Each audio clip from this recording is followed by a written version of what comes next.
courbons la tête. Dieu bien-aimé, cet après-midi, nous sommes heureux d'avoir le privilège de nous assembler encore une fois. Et toi seul, Seigneur, tu sais combien nos cœurs ont soupiré après cette heure où nous pourrions être de nouveau ici, devant ton peuple, pour apporter ce message dont nous sentons de façon si vitale qu'il est si urgent en cette heure. Tu nous as accordé ces quelques jours maintenant, et nous prions, Dieu bien-aimé, que ta main miséricordieuse soit sur nous, pour nous guider et nous diriger. Et donne-nous ces choses dont nous avons besoin, Seigneur, car nos cœurs désirent ardemment mieux te connaître. Nous voyons le grand champ de la moisson, blanc, mûr, et nous savons que le blé est prêt maintenant pour cette glorieuse époque du battage. Dieu bien-aimé, nous prions que tu fasses s'ouvrir la balle autour de nous. Puissions-nous reposer dans la présence du Fils ces quelques jours qui viennent et mûrir pour le royaume de Dieu. Bénis chaque chant qui sera chanté, bénis chaque prière et réponds à chacune qui sera priée, Seigneur. Sauve tous les perdus. Rappelle à la maison du Dieu vivant et à la communion fraternelle ceux qui se sont éloignés. Nous te prions, ô Dieu, de guérir tous les malades qui viendront sous notre toit. Accorde-le, Seigneur. Qu'il n'y ait plus personne de faible parmi nous à la fin de ces réunions. Et, Dieu bien-aimé, aussi pour nous-mêmes, nous qui nous disons l'Église aujourd'hui, les appeler à sortir. Ceux tout autour du monde qui sont sortis de Babylone pour être participants de cette merveilleuse communion en ce dernier jour. Nous te prions, ô Dieu, de vraiment bénir nos cœurs. Nous sommes véritablement affamés, Seigneur, et complètement vidés de toutes les choses du monde, pour autant que nous le sachions. Seigneur, nous avons déposé tous les fardeaux qui nous enveloppent si facilement, et maintenant, courons avec patience dans la carrière qui nous est ouverte. Accorde-le, Père, et qu'à la fin de cette réunion, nous soyons des chrétiens plus entiers, plus forts, meilleurs que ce que nous étions en entrant. Que Dieu reçoive toute la gloire, car nous le demandons au nom de Jésus. Amen. Je pense que c'est un grand privilège ce soir que j'attends depuis assez longtemps. L'autre jour, je disais à ma femme, je deviens tellement impatient à attendre d'arriver au tabernacle. J'ai d'autres amis, bien sûr que j'en ai, dans le monde entier. Mais il y a quelque chose de spécial au sujet de ce tabernacle ici.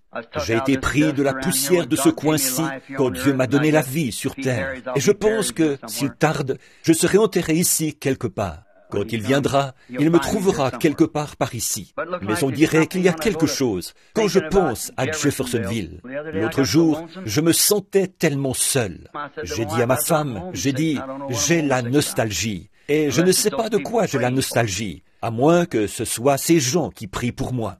J'ai dit, eh bien, tout ce que je peux faire, c'est de retourner faire quelques jours de réunion, voir si on ne peut pas apprendre quelque chose du Seigneur. Peut-être qu'il veut que nous sachions quelque chose. Et le grand sujet vital qu'on a devant nous maintenant, c'est le mariage et le divorce. Et s'il y a une question, il doit y avoir une réponse. Il ne peut pas y avoir de question sans qu'il y ait une réponse. Peu importe ce que c'est, il doit y avoir une réponse. Et si le Seigneur le veut, j'essaierai d'en parler dimanche matin. Et alors, demain soir, je pense qu'on sera là-bas, elle s'appelle comment déjà cette école? La salle Parkview. Comment? L'école secondaire Parkview. Combien ça vous sait? Bien, je pense qu'ils vont mettre des panneaux, n'est-ce pas, Fresneville? Il y aura, c'est un peu plus haut, à peu près 1 kilomètre, et il y aura un panneau. Vous tournez pour quitter la route. C'est un beau bâtiment en pente, et il y a de quoi appuyer vos bras et prendre des notes de ce que vous voulez écrire, et tout. Et je suis sûr que vous aimerez ça un peu mieux que comme vous seriez plutôt serré aux réunions ici, au tabernacle. Il y aura beaucoup de places de stationnement. Et je pense qu'il y a une petite consigne qu'on a promis de respecter. C'est qu'on ne doit pas arriver sur le terrain avant 18h30. Et à quelle heure? Je pense que ce serait une bonne idée qu'on arrive là-bas à 18h30. Maintenant, ils ont une autre salle, ici en ville, de 6000 places. Si ça va vraiment bien cette fois-ci, peut-être qu'ils nous laisseront avoir l'autre une fois, pour une grande réunion, peut-être dans le courant de l'été, que je rentrerai d'outre-mer. Et je pense que des places, il y en a... Combien est-ce qu'il y a de places là-bas? 4000. Alors, vous voyez, on ne manquera pas de place. Il n'y aura pas besoin de se presser. Alors, venez à 18h30. Comme ça, tout le monde pourra entrer à l'heure juste, tout le monde ensemble, et je suis sûr que vous aurez une bonne place. C'est en pente, comme ceci, et il y a des choses là sur lesquelles vous pouvez écrire et prendre des notes et tout. Et ça commencera, si le Seigneur le veut. Maintenant, je pense, ce soir, comme c'est la réunion de prière du mercredi soir, la salle est à peu près pleine. Alors je pense qu'il vaudrait peut-être mieux aller là-bas demain soir. On l'a loué au cas où il n'y aurait pas assez de place pour tout le monde. On pourrait aller là-bas. Mais je crois que ce serait mieux d'aller là-bas. Vous ne trouvez pas, Frère Neville, d'aller directement là-bas demain soir? Combien trouvent que c'est une bonne idée? Et là, vous aurez beaucoup de place. C'est déjà loué. C'est payé par des frères de l'Assemblée ici. Ça ne coûte que $50 par soir, ce qui est très... J'aimerais avoir ça partout, pouvoir avoir autant de place pour $50 par soir. Un bâtiment tout neuf, une belle estrade. Bien sûr, je pense bien qu'on va ramasser l'offrande. On ne veut pas que ces frères payent ça de leur poche. On va payer, les rembourser. Mais quand les frais et tout seront couverts, alors bien sûr, on pourra arrêter de ramasser l'offrande. S'il y a des étrangers avec nous, c'est un principe chez nous de ne jamais quêter, quémander, soutirer l'argent des gens. On fait passer le plateau à offrande et c'est un geste religieux. J'ai souvent essayé de ne même pas du tout faire passer le plateau à offrande. Mais ça ne marche pas, voyez. C'est que donner, ça fait partie de notre religion. C'est une partie de notre devoir. Peu importe si c'est juste une pièce de 10 cents ou quoi que ce soit, ou une pièce d'1 cent. Vous vous souvenez, un jour Jésus a vu une veuve qui passait, quand les riches mettaient beaucoup de leurs trésors dans le tronc. Et cette veuve est passée avec peut-être quelques enfants affamés à côté d'elle. Et elle a donné tout ce qu'elle avait, 3 pièces d'1 cent. Et Jésus a dit, qui a payé le plus? Maintenant, si moi j'avais été là, j'aurais dit, ne faites pas ça, sœur. Écoutez, on a assez d'argent. Mais lui, il ne l'a pas arrêté. Voyez, il savait qu'il lui réservait quelque chose de mieux au bout du chemin. Alors, vous voyez, après tout, elle avait une maison dans la gloire vers laquelle elle allait. Et il ne l'a pas arrêtée. Il l'a laissé mettre ses 3 cents parce qu'elle tenait à le faire. Et il fallait qu'elle y tienne, alors qu'elle avait des enfants, qu'elle était veuve, et qu'elle n'avait que 3 cents pour vivre. Elle devait vraiment y tenir. Alors, vous voyez, quand les gens veulent donner, il faut leur donner l'occasion de le faire. Mais je pense à ceux qui se tiennent là. Et les gens qui disent, qui veut donner $50? Qui veut donner $20? Je pense que c'est dégradant pour votre intelligence. Je pense que les gens comprennent qu'il faut de l'argent pour organiser des réunions. Et je ne leur ai jamais laissé faire une chose pareille, les administrateurs. J'ai dit, quand vous devrez faire ça, alors il sera temps que je retourne au tabernacle. Alors, on n'aura pas besoin de le faire. Mais je crois vraiment qu'il faut faire passer le plateau à offrande pour que le culte soit complet. Alors, ils feront probablement passer un petit plateau offrande chaque soir. Et ils diront quelque chose comme, eh bien maintenant, nous allons ramasser l'offrande. Et ils feront passer le plateau offrande et ce sera tout. Et chaque soir, si le Seigneur le veut, je pense que le Seigneur m'a mis à cœur un message bien précis pour l'Église. J'ai passé plusieurs jours à prier. Et je ne vais pas commencer à en parler maintenant. C'est que l'autre jour, il s'est produit quelque chose de vraiment phénoménal, de vraiment merveilleux. Et j'ai bien hâte de vous en parler. Et maintenant, le sujet principal, je pense, pour lequel Billy disait que la plupart avaient appelé, c'était sur le mariage et le divorce. Ce qui est un sujet très, très important. Et je ne savais pas comment l'aborder. Alors, je suis allé prier à ce sujet. Et le Seigneur m'a rencontré. Et je sais que moi, je ne l'ai pas, mais Dieu me l'a donné. Maintenant, je l'ai.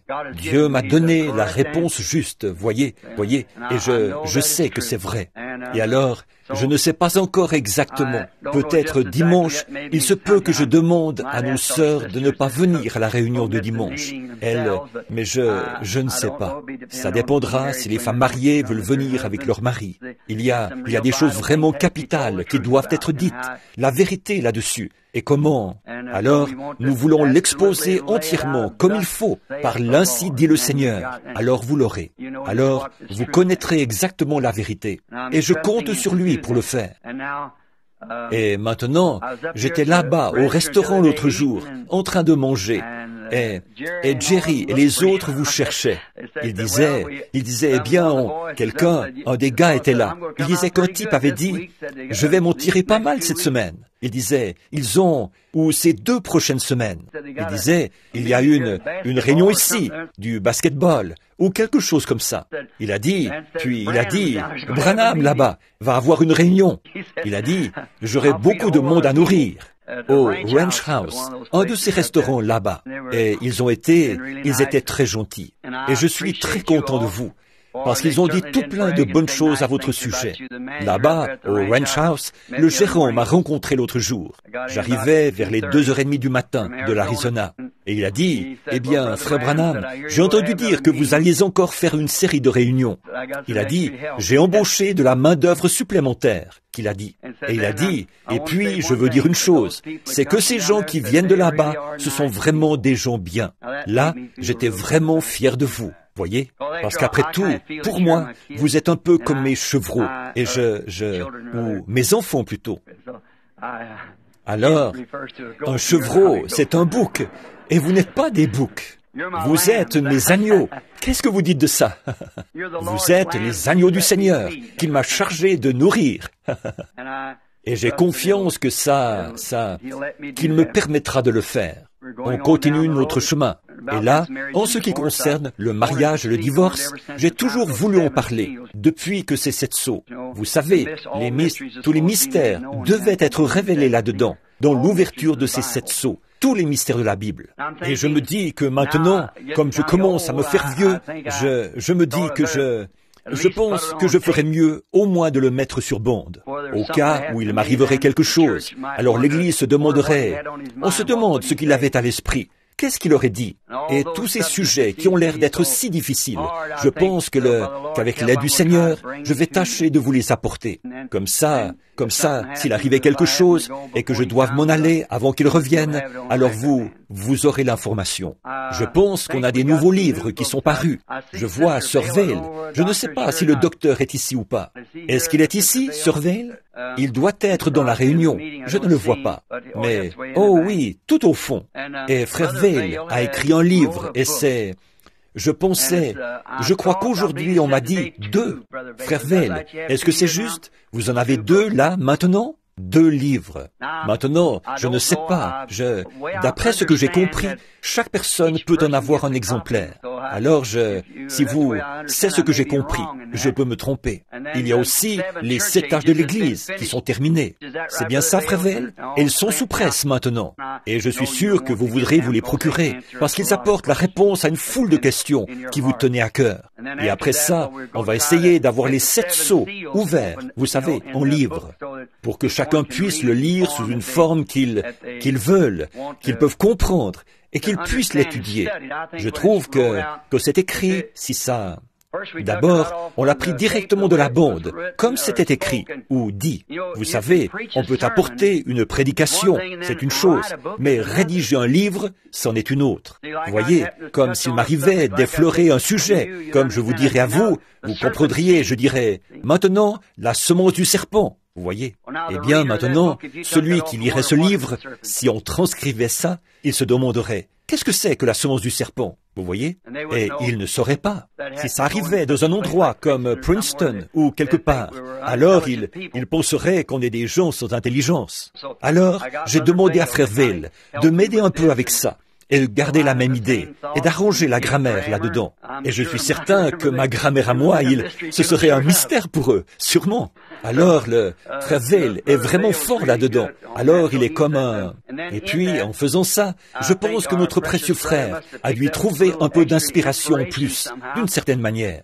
Et il a dit qu'il allait lui-même écrire quelques livres en s'inspirant de ceux-là. Alors, il en a écrit un qui s'appelle, je crois, Le prophète du XXe siècle.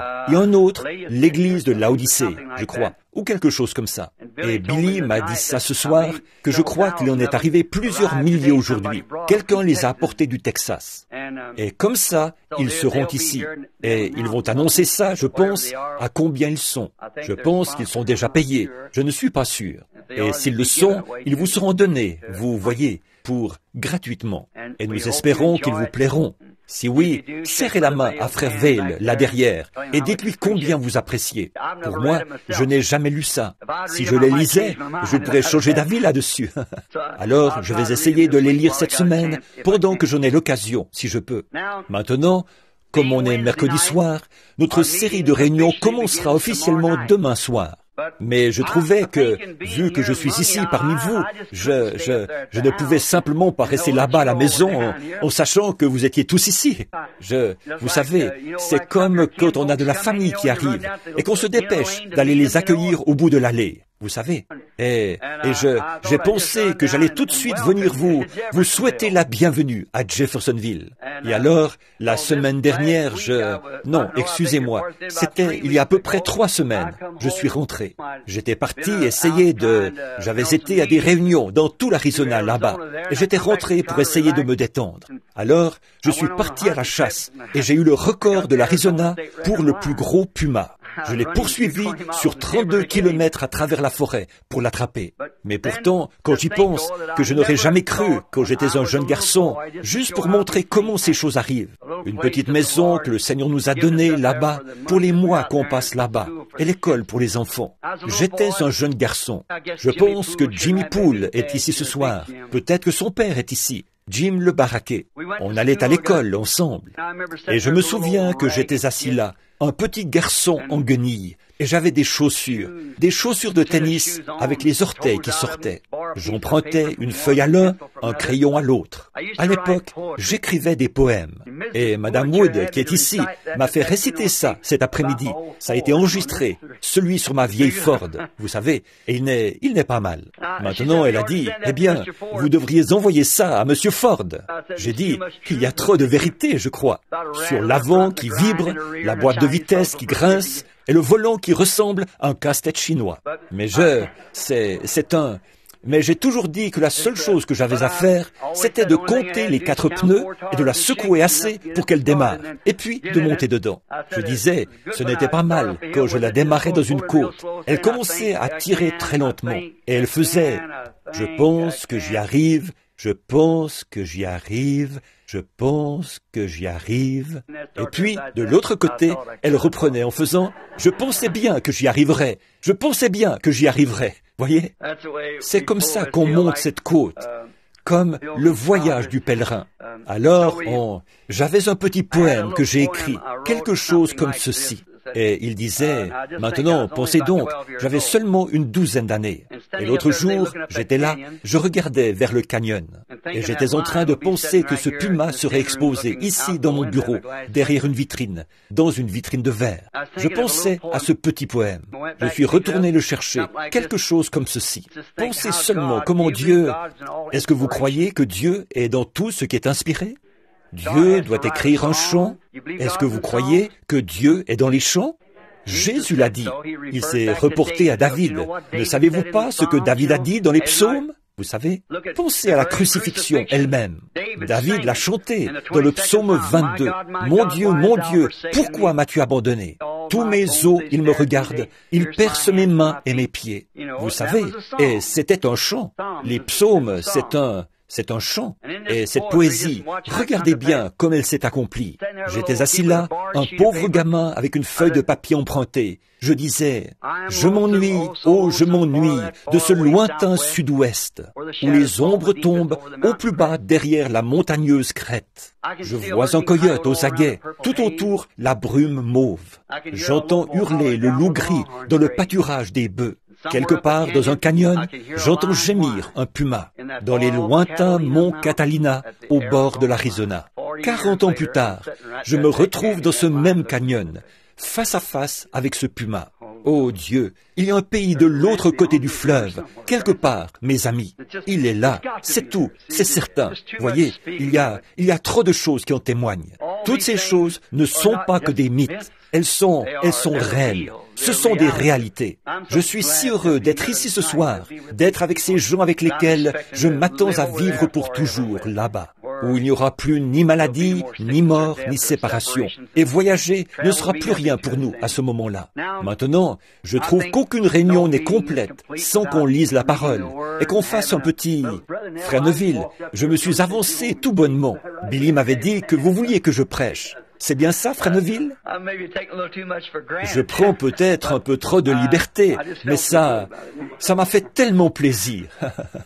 Alors maintenant, vous qui avez des chants et tout, allez voir Frère Neville quand vous allez chanter, et on pourra faire ça là-bas. Il y aura à peu près une demi-heure d'introduction, et qu'on entre tout de suite dans ces messages vraiment profonds, et voir ce qu'on verra le Seigneur faire. Et j'ai bien confiance que... Je crois que nous avons la vérité. J'en suis convaincu. Et je crois que le blé est... Tout à fait, que la balle est en train de s'en écarter. Vous savez. Et vous voyez, je donnerai peut-être un petit prélude là-dessus demain soir. Vous voyez, sur la balle qui est en train de s'écarter du blé.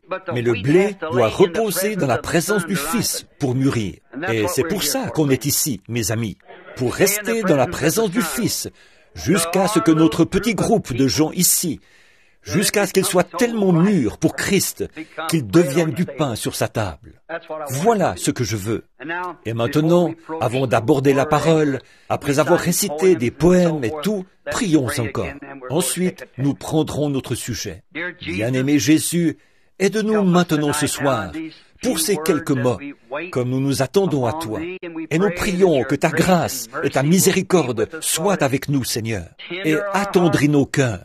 Enlève toute la balle, les épines, les chardons, que les rayons bénis du soleil de Dieu viennent sur la parole, Seigneur, et que nous ayons une réunion si glorieuse qu'il n'y ait plus personne parmi nous qui ne soit pas sauvé.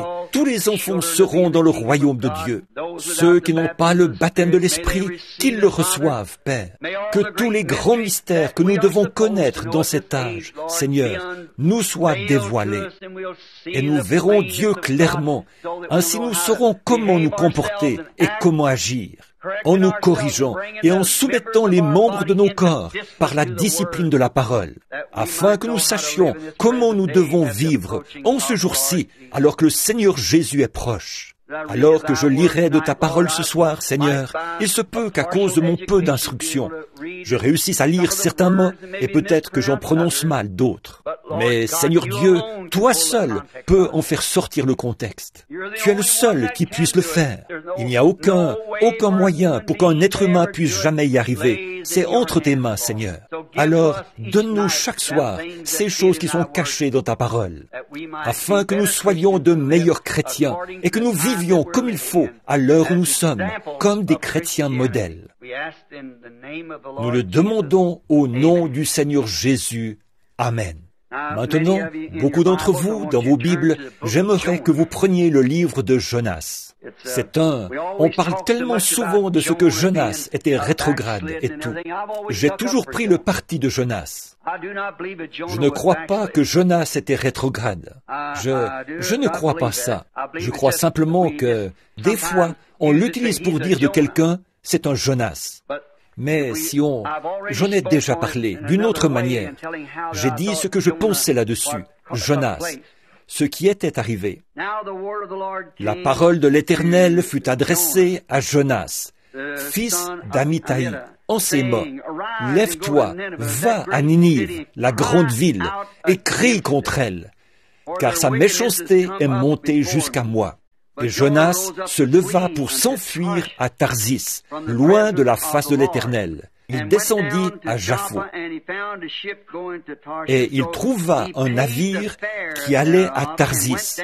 Il paya le prix du transport et s'embarqua pour aller avec les passagers à Tarsis, loin de la face de l'Éternel.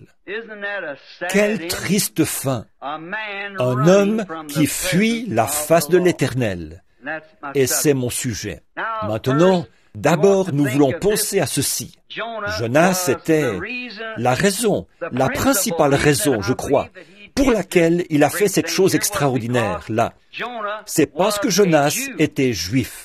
Et il lui était demandé d'aller dans une ville des nations pour crier contre elle. Et il pensait qu'il ne serait pas reçu. En effet, les gentils se diraient: qu'est-ce que ce juif a à faire avec nous? Mais vous voyez, autre chose, ça nous fait voir quelque chose de glorieux ici. C'est que Dieu n'est pas seulement le Dieu des Juifs, mais il est aussi le Dieu des gentils. Il est le Dieu de tous les peuples. Il avait choisi les Juifs, c'est tout. Les Juifs étaient appelés le peuple choisi de Dieu. Ils avaient été choisis dans un but particulier. Et ce but, c'était de leur donner la loi. Et il n'arrivait pas à s'y conformer. Et il s'est simplement servi de ce peuple-là pour montrer qu'il était impossible de se conformer à la loi, qu'il était un Dieu de justice. Et que la loi exigeait une vie droite, mais il n'y avait pas de grâce dans la loi pour qu'un homme puisse s'en sortir. La loi n'avait pas expié de peine, mais il a fallu la grâce pour expier la peine que la loi nous avait imposée. Et ici, Jonas, un des petits prophètes de la Bible, a été appelé à descendre dans cette ville.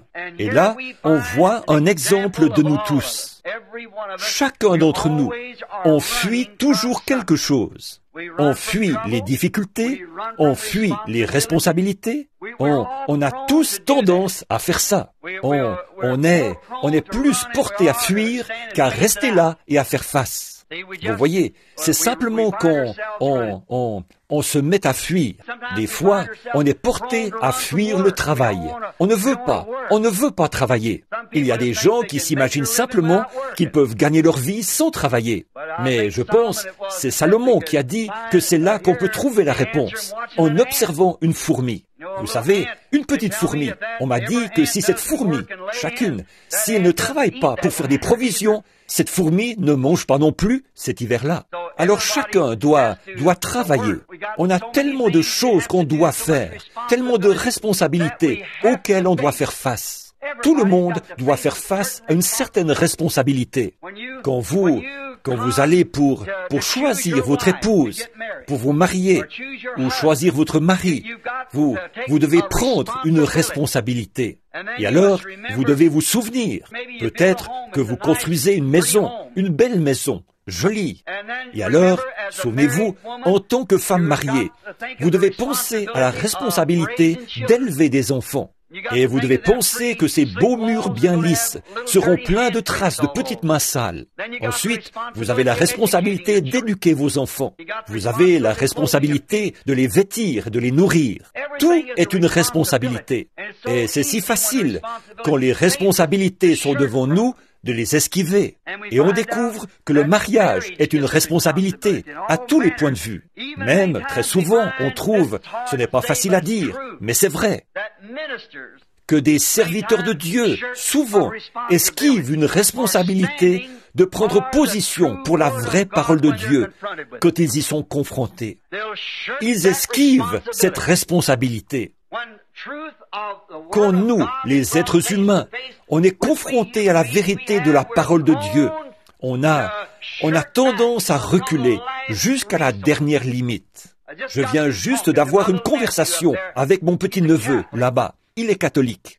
Et j'ai baptisé ce garçon au nom de Jésus-Christ, ici, il y a quelques années. Et il s'est mis à sortir avec une fille, et il s'est fait catholique. Et j'ai tenu la main de sa mère, quand elle était en train de mourir là-bas. Elle m'a dit, les derniers mots, prends soin de Melvin.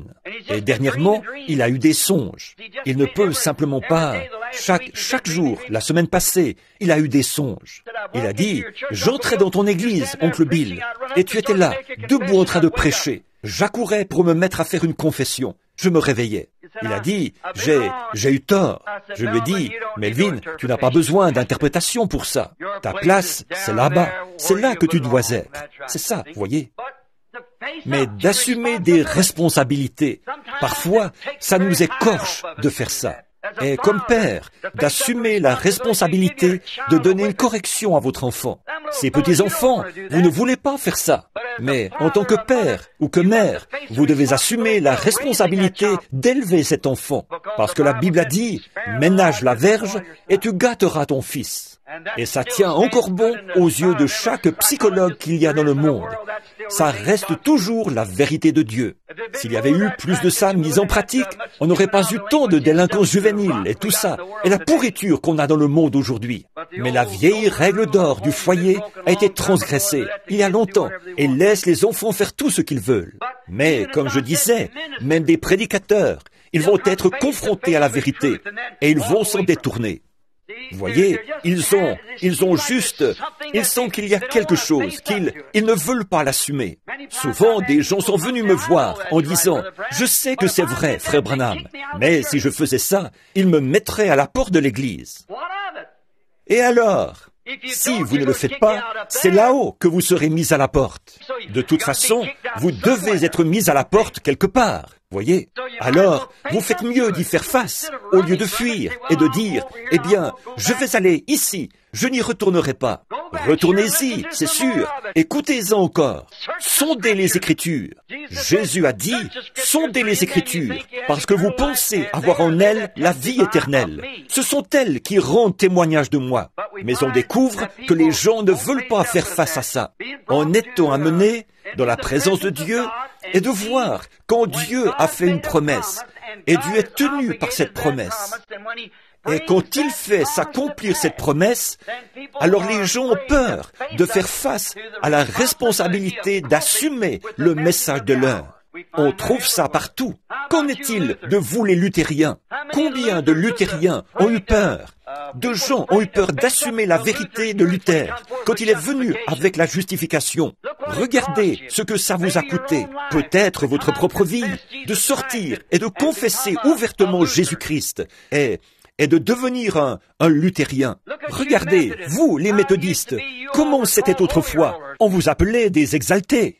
Je pense que vous saviez ça. Et ils entraient dans l'esprit, et ils étaient secoués par des spasmes. Et on disait qu'ils avaient la danse de Saint-Guy. Les maîtres, ça non, ce n'est pas des pentecôtistes, c'était des méthodistes, il y a bien des années. Et ils étaient secoués, et ils tremblaient, et tombaient sous la puissance de Dieu. Et on leur versait de l'eau sur la figure, et on les éventait avec des éventails. On pensait qu'ils s'étaient évanouis. Et maintenant, on vous considérait comme une bande d'exaltés. Mais vous avez dû, vos mères et vos pères ont dû soit l'accepter, faire face à la vérité et au fait, soit la rejeter. Et vous, les pentecôtistes, qui avez reçu la restauration des dons, que le baptême du Saint-Esprit est sorti avec le parler en langue et les dons de l'Esprit qui revenaient dans l'Église, eh bien, les méthodistes ont voulu vous mettre à la porte, et ils l'ont fait. Mais vous avez dû y faire face. C'est quelque chose que vous deviez faire. Qu'est-ce qu'il en est de la question quand elle est sortie du baptême au nom de Jésus-Christ, et vous avez vu que c'était la vérité? Vous avez dû y faire face, ou en faire quelque chose. Vous avez une responsabilité. Tout le monde en a, et vous devez faire face à ces choses. Très bien. Et puis, quand vous voyez, en ce jour maintenant, quand la parole de Dieu a fait ses promesses de choses que nous voyons arriver maintenant, alors nous avons la responsabilité soit d'y faire face, soit de nous en éloigner. Vous ne pouvez simplement pas rester neutre. Vous devez y faire quelque chose. Quelque chose doit être fait.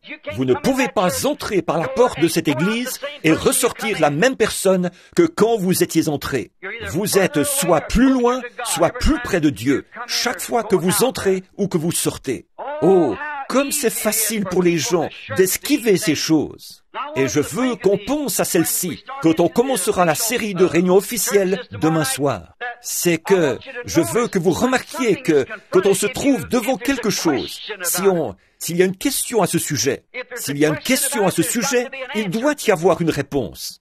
Disons, par exemple, si je disais que je veux aller vers l'ouest et que vous m'indiquiez par là, eh bien, avant longtemps, je manquerai complètement mon but et je vais vers le nord-ouest. Bon, et si quelqu'un m'indiquait par ici et que j'y aille, je manquerai encore mon but. Je serais allé vers le sud-ouest. Eh bien, tant qu'il y a une question où se trouve l'ouest, il doit y avoir une réponse directe quelque part. Et quand ces questions se trouvent devant nous, sur les vérités bibliques, il doit y avoir la bonne réponse quelque part. C'est vrai, elle doit y être. Et quand on voit quelque chose présenté, je pense qu'au lieu de fuir, de dire « Oh, c'est absurde, je ne peux pas croire une chose comme celle-là, je ne pourrais pas croire ça », pourquoi ne pas prendre la Bible et s'asseoir et y faire face? Étudiez-le. En ce moment, vous êtes ici à la réunion. Examinez-le. Vérifiez-le vous-même avec la parole. Vérifiez la parole par la parole. C'est la seule manière de lui faire dire la vérité. Et elle doit dire la vérité de la Genèse à l'Apocalypse. Christ est la révélation de toute la Bible. En lui, Christ, toute la plénitude, l'accomplissement de toutes les prophéties de la Bible est réalisé sans condition en Christ Jésus, parce qu'il était Dieu manifesté dans la chair. Maintenant, quand on découvre ces choses, toutefois, qu'on y est confronté et qu'on entre dans une réunion, et qu'on voit la puissance de Dieu en train d'agir et de faire des choses et de faire des œuvres surnaturelles, qu'on les voit s'accomplir, qu'on regarde dans la Bible et qu'on voit que c'est promis pour cette heure. Alors, quand on voit ces choses-là, alors on se trouve devant la responsabilité soit de l'accepter, je veux dire, pour nous-mêmes. Maintenant, beaucoup de gens sympathisent, beaucoup de gens disent que c'est vrai, mais ça n'en fait pas ce n'est pas de ça que vous êtes responsable.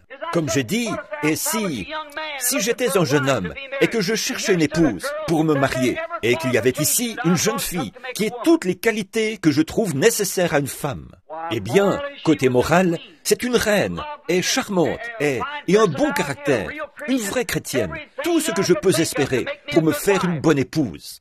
Peu importe combien je dis qu'elle est parfaite, qu'elle est juste comme il faut, elle n'est pas à moi tant que je ne l'ai pas acceptée et que je n'ai pas pris la responsabilité de l'avoir comme femme.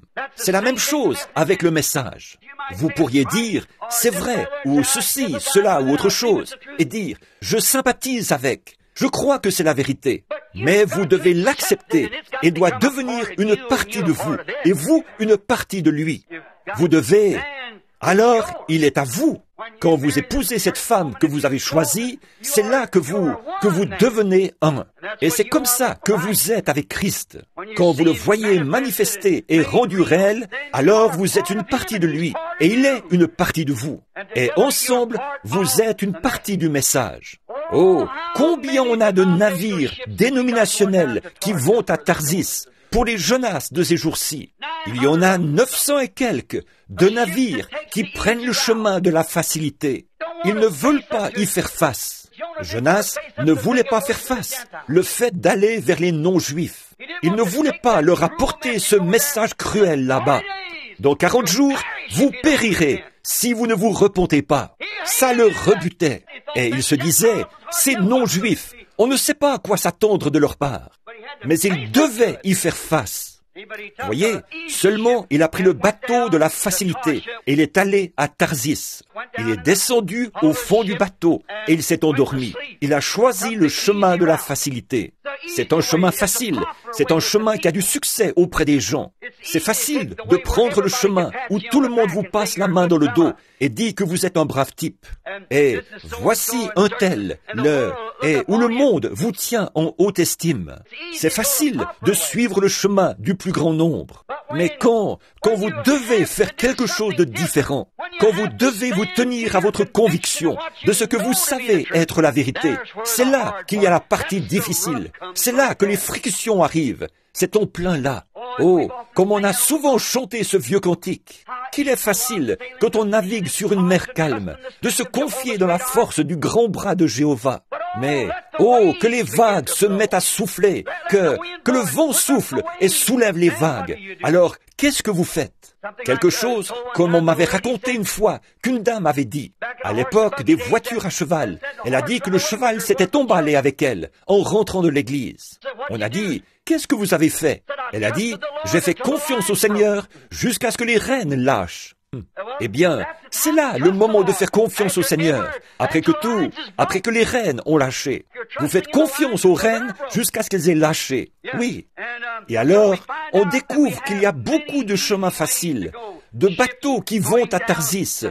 C'est que c'est facile, pas de responsabilité. Ça va tout seul, vous avez tout qui vient, tout le monde vous aime bien. Et tout le monde, vous êtes un... Personne n'est en désaccord avec vous. Vous n'êtes en désaccord avec personne. Maintenant, ça, c'est une vraie lavette. C'est ça. Aucune personnalité. Tout passe. Oh, n'importe qui, peu importe qui vous êtes, ni ce que vous défendez. En fait, des gens qui ont l'esprit normalement tourné auront plus d'estime pour vous si vous tenez ferme sur votre conviction de ce qui est juste. C'est vrai. Peu importe. Prenez une femme. Elle aura beau ne pas être très attrayante, et quoi qu'elle soit, mais que cette femme prenne position pour les principes de la féminité. Qu'elle se tienne comme une dame. Et si n'importe quel homme a un tant soit peu de virilité en lui, il la défendra. Absolument. On apprécie quelque chose que quelqu'un a, qu'il croit être la vérité, et qu'il tient ferme pour ce qu'il pense être juste. Tellement mou. Voilà comment trop de chrétiens sont aujourd'hui. Ils sont si ramollis et tout, qu'ils pensent que tout ce qu'il y a à faire, c'est de se joindre à une église, entrer quelque part, mettre leur nom sur un registre, ou faire un petit quelque chose. Sauter, crier, ou quelque chose comme ça. Et appeler ça être chrétien. Être chrétien, c'est une vie de tous les jours, rude, vivre pour Dieu dans ce monde présence. C'est avoir le feu et l'amour de Dieu qui brûlent constamment dans le cœur, qui vous enflamment et qui vous font aller là-dehors avec les gens et faire des convertis à Christ, des responsabilités. Mais c'est facile de suivre le train du monde. C'est facile de suivre le courant. Allez là-bas, vous asseoir dans votre bateau sur la rivière. Prenez vos rames et mettez-vous à ramer à contre-courant. Vous n'allez pas bien vite et c'est dur. Mais lâchez seulement les rames et regardez à quelle vitesse vous passez devant les arbres en descendant. Mais regardez où vous allez. Quand les choses flottent facilement, souvenez-vous, vous allez vers une grande cataracte là-bas, en quelque sorte. Vous allez vers les chutes, et avant longtemps, vous allez être précipité dans ces chutes. De flotter simplement avec le monde, facilement, comme ça va, vous ne voulez pas ça. Non, monsieur. Mais vous devez accepter votre responsabilité. Maintenant, vous le croyez, et vous pensez que c'est la vérité. Et la responsabilité que Dieu nous a donnée aujourd'hui d'apporter ce message. Et comme je prends de l'âge, et je sais que mes jours raccourcissent, je ressens cette responsabilité plus que jamais. Avancez, sans relâche. Nous devons le faire. Nous devons nous y mettre, partout où nous allons, et annoncer le message. Et dire aux gens que Jésus-Christ revient, qu'il est Dieu et qu'il vient bientôt. Il ne reste aucun autre espoir pour le monde que la venue du Seigneur. Là-bas au fond, je vois des amis qui étaient avec moi là-haut quand l'ange du Seigneur. Ces gars qui sont assis ici, je pense qu'ils ont trouvé l'endroit où ça s'est passé là-haut. Et souvenez-vous simplement de ce que le Seigneur a dit ce jour-là à Fairwood. Il montait la colline et il était en quelque sorte en train de pleurer parce que sa femme était malade. Et le Seigneur a dit, ramasse ce caillou et lance-le en l'air et dis, ainsi dit le Seigneur. Et j'ai fait ça. Et Frère Wood est assis comme témoin. Et j'ai dit, Frère Wood, il ne se passera pas longtemps avant que tu vois arriver quelque chose. Et le lendemain, pendant qu'on était debout là, nous tous, ensemble, et beaucoup de ces hommes sont ici même ce soir. Un jeune prédicateur était là, et il était j'ai remarqué, je venais de le rencontrer le soir d'avant. Il était dans notre camp, il était monté pour être avec nous. Et il a dit, Frère Branham, est-ce qu'il vous arrive d'avoir des visions dehors comme ceci? J'ai dit, oui monsieur, mais je viens ici pour m'en éloigner, en quelque sorte, pour me reposer un petit peu. Il a dit, j'ai dit, eh bien, bien sûr, il me montre des choses ici. Et j'ai dit, juste de l'autre côté de la colline ici, c'est là que les 7 anges sont apparus, là-bas. Il a dit, oui, je comprends. Il a dit, j'étais un des commanditaires de vos réunions là-bas en Californie. J'ai dit, eh bien, je suis bien content d'apprendre ça. Et pendant que je me tenais là, j'ai regardé autour et j'ai vu un docteur assez corpulent qui lui examinait les yeux. Et je l'ai entendu dire, vous allez perdre cet œil parce qu'il y a une allergie là-dedans. Et je l'ai soigné pendant 2 ans et vous allez perdre cet œil. J'ai dit, la raison pour laquelle vous m'avez demandé ça, c'est que votre docteur vous a dit l'autre jour que vous alliez perdre cet œil. Et il a dit, c'est vrai. Et il a regardé autour comme ça. Et j'ai vu sa mère enlever un de ses bas et tenir son pied sorti avec des petites tumeurs qui pendaient entre ses orteils, un peu partout sur sa jambe. Et elle a dit, si tu vois Frère Branham, dis-lui de prier pour ça. Et je lui ai dit, votre mère a sorti son pied comme ça. Et elle a dit qu'elle a plein de petites tumeurs partout sur ses orteils. Et comme ça. Et elle a dit, fais prier Frère Branham. Il a dit, Frère Branham, c'est la vérité. J'ai regardé en arrière. Quand je l'ai fait, je l'ai vu qu'il se tenait là, en me regardant, comme ça, les yeux tout ce qu'il y a de plus clair. Je l'ai rencontré cet automne. Il avait de meilleurs yeux que n'importe qui dans le camp. Le Seigneur l'a guéri et lui a redonné la santé. Pendant que j'étais debout là, le Seigneur a dit, il m'a montré ce qui allait arriver. Le jugement va bientôt frapper la côte ouest. Et il a dit, va là-bas, à côté de ce foyer. Et j'avais une pelle à la main. J'ai marché pour aller par là. Et frère Roy Robertson, on le connaît tous ici. Il n'est pas ici ce soir, pour autant que je sache. Il est là-bas, en Arizona. Il est le président des administrateurs ici. Et je savais que c'était un ancien combattant. Et quelque chose allait se passer. Une belle matinée calme, vers les 10 heures du matin. Et les gars étaient tous là autour. On était 10 ou 12 en train de démonter les tentes, de dépouiller des sangliers et tout. Alors, j'ai marché autour, j'ai dit, Roy, cache-toi vite, quelque chose est sur le point d'arriver. Je n'ai pas pu lui en dire plus, mais j'étais à peine arrivé là-bas, et le tourbillon de Dieu est descendu du ciel, et il a claqué il a fait trembler les collines. Il est entré dans cette montagne, il a ouvert une tranchée tout autour, à environ 1,50 m au-dessus de ma tête, et il a arraché la cime de tous ces arbres, pendant que les pierres sortaient. Il est monté en l'air, et il est redescendu, avec un autre grand baptême. Il a frappé la montagne d'un bout à l'autre, et il a projeté les pierres comme ça. Il l'a fait 3 fois, et puis il est monté en l'air. Et frère Banks est venu vers moi, il a dit, c'est ça que tu disais hier? J'ai dit, oui monsieur, c'est exactement ça. Voyez? Et 2 jours après, l'Alaska a failli être englouti là-haut. Et cette côte ouest n'a pas arrêté d'être secouée. Les tonnerres et les poussées, et tout ce qui se passe. Et un de ces jours, elle va glisser sous l'océan. C'est vrai. Qu'est-ce que c'est? Nous vivons à l'heure de la venue du Seigneur. Quand on voit s'élever des isthmes et toutes ces différentes choses, on sait qu'il doit y avoir une bonne réponse à ça. Il y a des gens là, dans le pays, maintenant, qui vont dans des cavernes et tout. Et le 16 mars, vous l'avez lu dans le journal, le Seigneur va revenir. Vous savez que c'est faux. Jésus a dit, aucun homme ne connaît la minute ou l'heure. Quand on voit toutes ces choses, et les choses qui se produisent comme elles le font, il y a forcément la vraie réponse quelque part. Il doit y avoir une vérité. Il y a un est et un ouest, mais il y a un sud-est et nord-ouest ou quelque chose. Mais il y a forcément la vraie réponse quelque part au problème. Esquivez ça? Nous devons dire aux gens que nous vivons aux heures de la venue du Fils de Dieu. Nous voulons veiller et Dieu être en marche tout le temps, prêt à donner à un homme une réponse juste. Ça a toujours été comme ça. C'est dans l'homme. Il s'est esquivé et il s'est éloigné de Dieu depuis Adam dans le jardin d'Éden. Quand Adam était dans le jardin d'Éden, quand il s'est trouvé devant la responsabilité de faire son choix, est-ce qu'il resterait avec Dieu ou est-ce qu'il irait avec sa femme? Il a dû faire ça. La responsabilité lui revenait. Il devait prendre soit ce que sa femme disait, soit ce que Dieu disait. Et quand il a choisi de suivre la voie de sa femme, et quand il a fait ça, alors il a perdu sa condition originelle. Et il a soumis le monde entier à la mort. Quand il a dû prendre la responsabilité, ou soit d'accepter une lumière nouvelle que sa femme avait trouvée, qui était contraire. Oh Dieu, pensez-y! Dieu leur avait seulement donné environ 8 ou 10 mois à garder. Mais de cet arbre-là, tu n'en mangeras pas. C'est tout ce qu'ils avaient à garder. Et même avec juste ça comme parole, ils l'ont transgressé.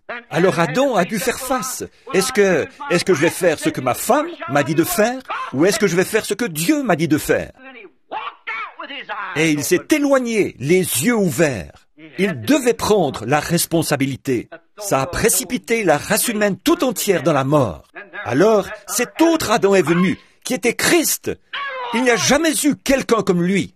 Quelqu'un dire qu'il n'était pas Dieu, son caractère unique a prouvé qu'il était Dieu.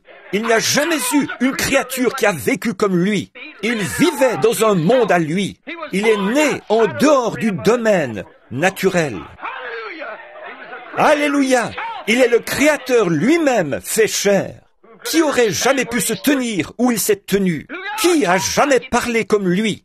Qui aurait jamais pu dire les choses qu'il a dites? Qui aurait jamais pu faire les choses qu'il a faites? Son caractère unique a prouvé qu'il était Dieu.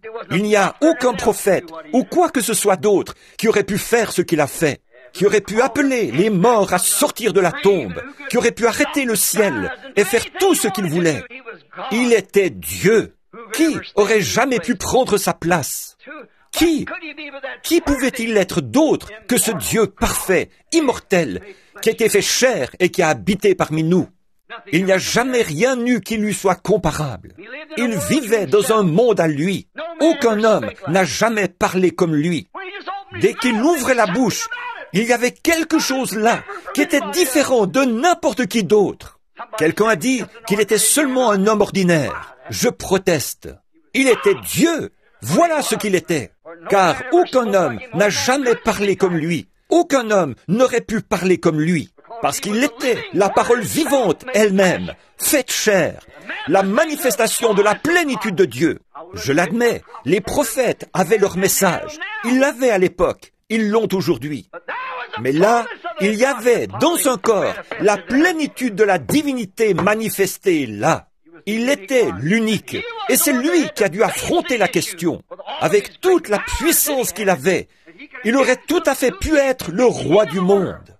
Il le sera. Et pour ses saints, il l'est déjà. Il s'est tenu là. Quel homme aurait été pauvre, n'aurait pas eu d'endroit où reposer sa tête, alors qu'il savait même où se trouvait un poisson qui avait avalé une pièce de monnaie? Quel homme aurait pu prendre ces grandes cruches d'eau et les transformer en vin et ne pas avoir d'endroit où reposer sa tête? Il a dû assumer les responsabilités qui lui avaient été confiées. Quel homme aurait pu ressusciter de la tombe un homme qui était mort depuis 4 jours et qui était en train de pourrir? Est-ce qu'il n'aurait pas pu se sauver lui-même? Bien sûr qu'il aurait pu, mais s'il l'avait fait, il ne nous aurait pas sauvés. Il a dû assumer les responsabilités et à cause de son obéissance à la parole. Alors que la désobéissance d'Adam, qui lui avait pris le raccourci, le chemin de Tarsis. Mais Jésus a pris le chemin de Ninive, vers les nations, pour se chercher une épouse. Je suis heureux ce soir qu'il l'ait fait. Alors, on devrait se rendre à l'évidence qu'on lui appartient et renoncer au monde. Amen. Chaque homme a dû l'assumer, qui a une responsabilité devant Dieu. Prenons par exemple Noé. Il a dû le faire. Noé, Moïse, Élie et tous les autres. Chaque âge, ils ont dû assumer la responsabilité. Et ils ont dû le faire. Et c'est justement pour ça qu'ils ont été envoyés. Chacun dans son temps. Regardez Noé dans son âge de science et comme il a dû affronter quelque chose qui était tellement contraire à la science. Oh, il n'y avait aucune raison que ce ne soit pas contraire à la science. Vous voyez, c'était contraire à la science plutôt. Oh, on leur disait qu'il allait pleuvoir du ciel. Il n'y avait jamais eu de pluie qui était tombée du ciel. Maintenant, il a dû l'assumer. Dieu avait dit qu'il allait pleuvoir. Et alors la foi sans les œuvres est morte. Si vous dites, je le crois, et que vous n'agissez pas, comme le message, si vous dites, je le crois, et que vous n'agissez pas, ça vous avance à quoi? Voyez, Noé s'est mis au travail avec son marteau et il a construit une arche pour confirmer ce dont il parlait. C'est ça que nous devons faire, nous aussi. Nous devons nous mettre au travail et prouver notre foi par nos œuvres. Nos œuvres prouvent notre foi. Moïse a dû le faire et Élie a dû le faire. Chaque prophète, dans son âge, a dû se tenir debout et faire face à ses responsabilités. Mais il y en a beaucoup qui n'ont pas fait comme Jonas. Il a fui, eux non. Remarquez, crie contre elle. Oh là là, c'est ça. Voilà ce que c'est. Crie contre elle. C'est là qu'on peut vérifier. Rien qu'aller là-bas, dire à ces gens, dites, je suis venu me joindre à vous les gars. Vous savez, je crois que je vais vous dire ce que je vais faire. J'ai une petite chose ici. Je pense que je peux en faire un. Tous nous rassembler. Et on fera ceci, cela ou autre chose. Mais c'était crie contre elle. Quand vous devez crier contre quelque chose. Maintenant, il a dû crier contre tout ce qu'il y avait là-bas. Crier contre la ville. Crier contre leur travail. Crier contre leur église. Crier contre leurs prophètes. Crier contre leurs prédicateurs. Crier contre leurs prêtres. Crie contre elle. Contre tout. Crie contre elle. Noé a crié contre son âge. Bien sûr, il l'a fait contre les églises de son âge. Moïse a très certainement crié contre son âge, contre les gens, les prêtres et ainsi de suite. Il a crié d'un bout à l'autre du désert. À chaque croisement, il criait. Il criait sans arrêt après le peuple.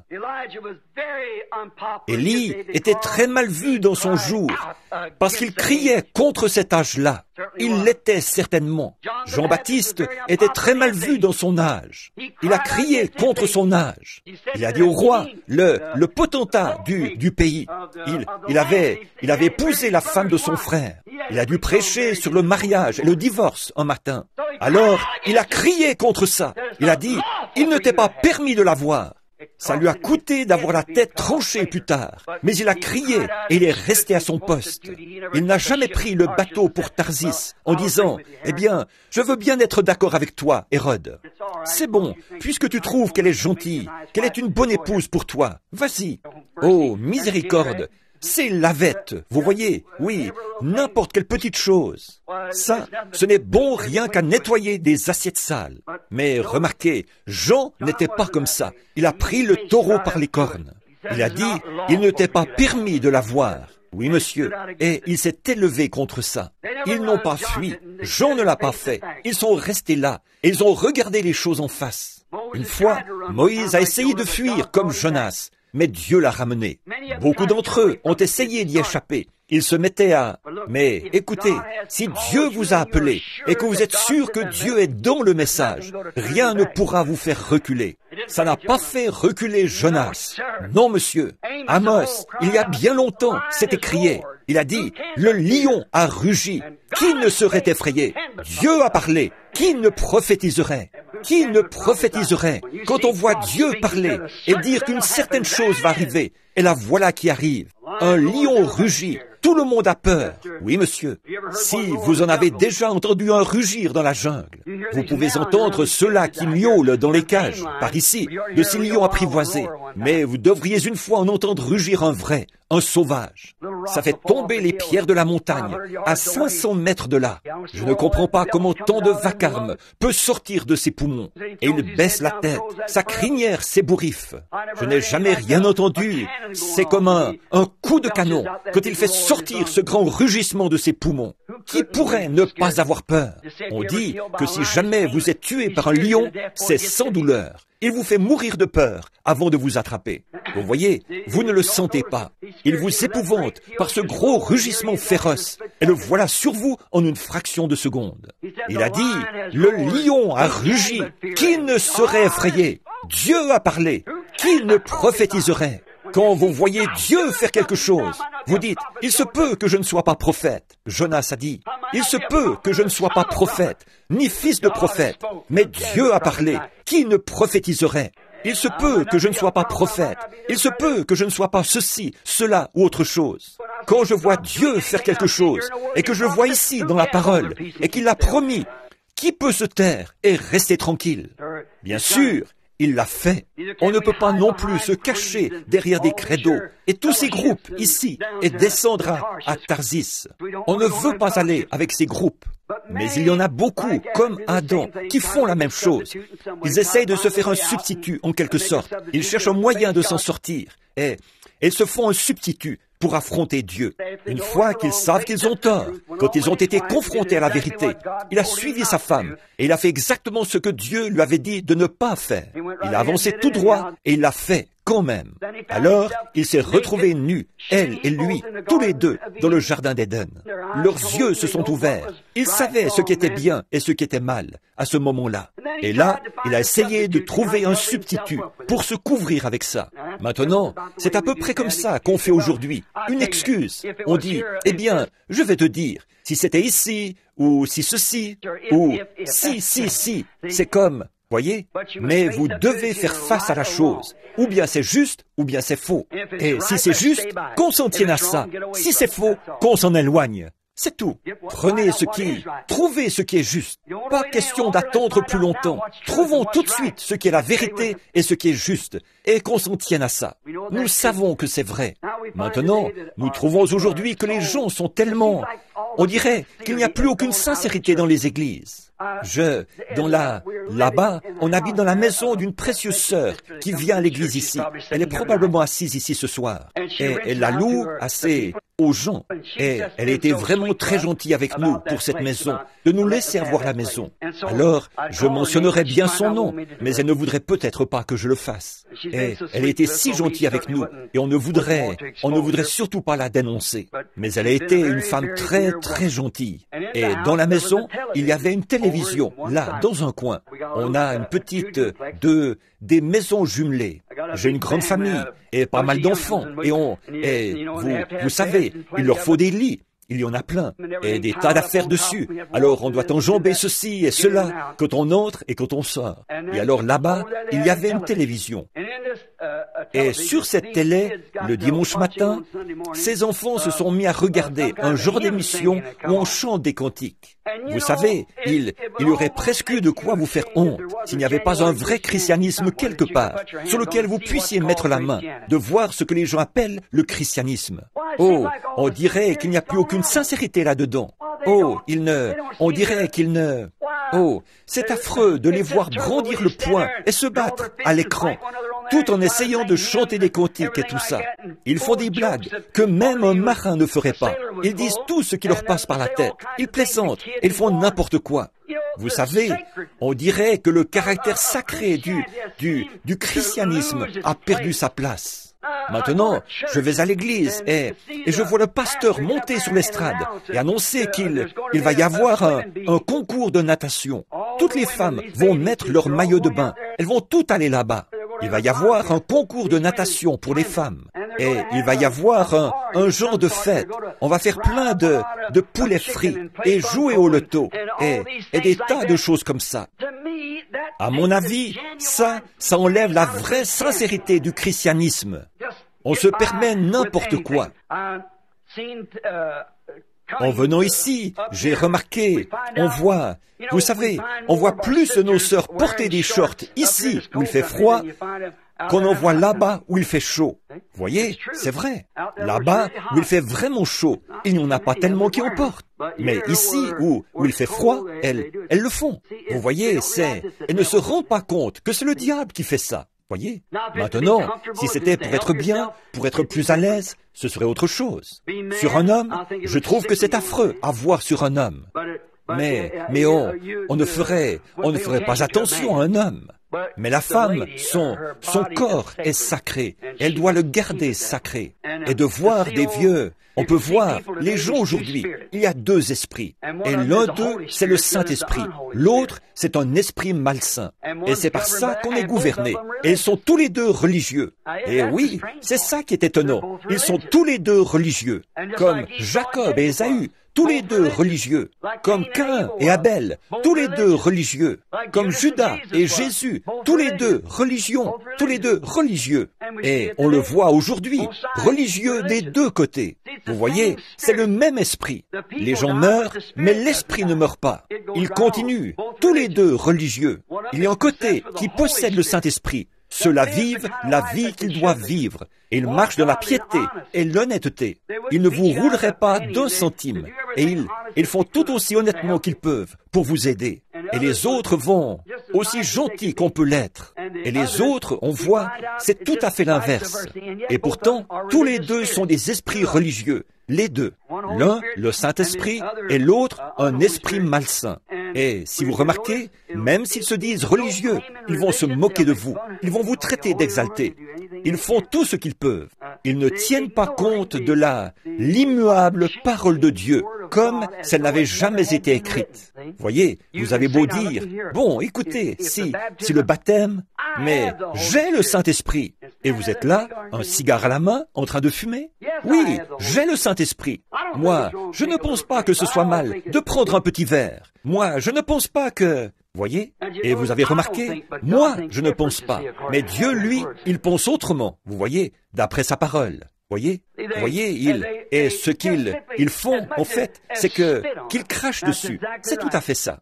Tout comme ce type-là, cet infirme, qui est arrivé en rampant cette fois-là. Quand David était excommunié de son trône, il montait la montagne des Oliviers. Il s'en allait en pleurant, alors qu'il montait. Il regardait en arrière. Et ce type-là est sorti en se traînant, là, et il lui crachait dessus. Et le garde, là, a dit, « Je laisserai la tête de ce chien sur lui, qui crache sur mon roi ?» David a dit, « Laisse-le. » Vous voyez, ils lui ont craché dessus. À peu près 800 ans plus tard, ils ont aussi craché sur son fils, Jésus-Christ. Et aujourd'hui, ils crachent encore dessus, comme si ce n'était... Ils n'ont aucun respect, ils s'en fichent, ils haussent les épaules et ils s'en vont. Et ils vous rient au nez. Pourquoi? Ils sont sur un bateau pour Tarsis. C'est cet appel à Dieu. Vous devez crier contre le mal, crier contre le péché, crier contre ce qui est faux. Maintenant, souvenez-vous, ce sera... dites donc, l'heure. Vous savez, j'ai 2 heures de décalage. À Tucson, il est seulement 19h10. Et je commence à ne plus trop être à ma place ici. Bon, maintenant souvenez-vous qu'on devra en répondre. Souvenez-vous, ceux qui crachent sur Christ vont en répondre. Quand David est revenu de son exil, quand il avait fui, quand il est revenu, souvenez-vous que ce type-là s'est jeté face contre terre et il a imploré sa miséricorde. Il avait craché sur David quand il sortait, mais il aurait été prêt à baigner ses pieds de larmes quand il est revenu. Et un jour, ceux qui ont percé Jésus le verront. Et ceux qui le percent aujourd'hui le verront aussi. Un jour, ça les rattrapera. Souvenez-vous, Apocalypse 22. Il exige de nous que nous gardions chaque parole qu'il a écrite. Chaque parole. Maintenant, nous savons que sa présence est ici. C'est confirmé. Nous l'avons. Et nous sommes confiants que ce sera encore confirmé parmi nous cette semaine, que les malades seront guéris et que de grandes choses vont se passer. Nous ne voulons pas l'opinion populaire. Nous voulons la vérité. Et nous ne voulons pas accepter autre chose que ce que Dieu a dit qui est la vérité. Mais sachez que vos péchés vous atteindront toujours. S'ils ne le font pas ici, ils vous auront au jugement. Alors quelque part, ça vous rattrapera. Oh oui, mais si vous êtes un vrai chrétien, vraiment appelé, comme Jonas, alors Dieu a déjà payé le prix de votre voyage. Descendez donc de ce bateau pour Tarsis. Dieu vous a prédestiné à cette vie. Oui, monsieur. Si vous êtes un vrai enfant de Dieu appelé, venez à Christ. Entrez dans sa plénitude. Votre voyage est payé. Vers où? Il est payé vers Ninive, pas vers Tarsis. Vous êtes prédestinés. Votre bateau, il y a un bateau qui part à l'instant même. Il se met en route. Alors, la seule chose à faire, c'est d'embarquer. Et si vous étiez comme Dieu, vous ne pourrez jamais trouver la paix. C'est comme mon neveu tout à l'heure. Ça fait à peu près 10 ans maintenant qu'il erre à droite et à gauche. Des fois, le matin, il va à cette église catholique là-bas. Et il prend celle-là à cause de ce que dit un Saint-Père là-bas. Et puis, un autre par-ci et un autre par-là. Et qu'est-ce qu'il y gagne au bout du compte? Voyez? Et maintenant, il a encore faim et soif. Je lui ai dit, mon garçon, ta place, c'est là-bas, à l'autel. Voyez? Il n'y a pas moyen d'y échapper. Quand Dieu est à vos trousses, vous faites mieux d'abandonner la partie et d'y aller. C'est tout. Souvenez-vous, Dieu, Dieu était dans le bateau, Dieu était dans la tempête, Dieu était dans le poisson. Partout où il allait, Dieu était là. Voyez, Dieu est là, et ça n'arrêtera pas de vous poursuivre. Alors pourquoi attendre plus longtemps? Commençons ce réveil comme il faut. C'est ça. Qu'est-ce que vous attendez? Nous croyons que la venue du Seigneur est proche, et qu'il aura une épouse, et qu'elle sera prête. Nous ne voulons pas de bateau pour des Tarsis. Nous allons à Ninive. Nous allons dans la gloire. Amen. C'est vrai. Nous allons là où Dieu va bénir. Et c'est ce que nous voulons faire. Rester dans la présence de Dieu. Alors, avec nos cœurs, pas tellement nos mains, mais nos cœurs devant Dieu, jusqu'à ce qu'il nous ait imprégnés et réimprégnés, comme ça, des rayons de sa gloire. Et qu'il ait cuit en nous sa bonté. Et qu'il ait fait mûrir ce que nous avons pour que ça devienne une réalité. Voyez-vous? Et qu'alors nous puissions montrer à d'autres que Jésus-Christ est vivant.